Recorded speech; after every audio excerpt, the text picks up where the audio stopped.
Hello everyone, welcome back to the channel. Hope you are doing well and fine. And in today's video, I'll be showing you how to get wheel boost on Monopoly Go. So without wasting any time, let's just jump right on the video and make sure to watch this video till the end and follow the steps as well. Now the first thing that you need to do is in Monopoly Go, the wheel boost event enhances your gameplay by granting an additional spin on the color wheel each time you complete a color set on a hotel tiles. This event is time limited and typically lasts for 30 minutes. To maximize the wheel boost, complete color sets, focus on upgrading your properties to hotels, especially those of the same color. When all properties in color set have hotels, you can trigger the color wheel spin by landing on them. Strategic landing.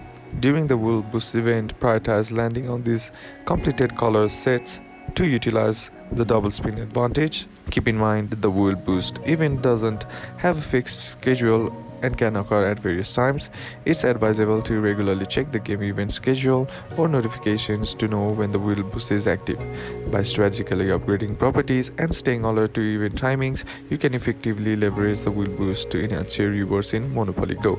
And that's basically how you can do it. And that's it for today's video, guys. Hope this video was useful to you. Leave a like if it did. Comment down below what the next video should be on. Consider subbing to the channel. Thanks for watching. Bye bye.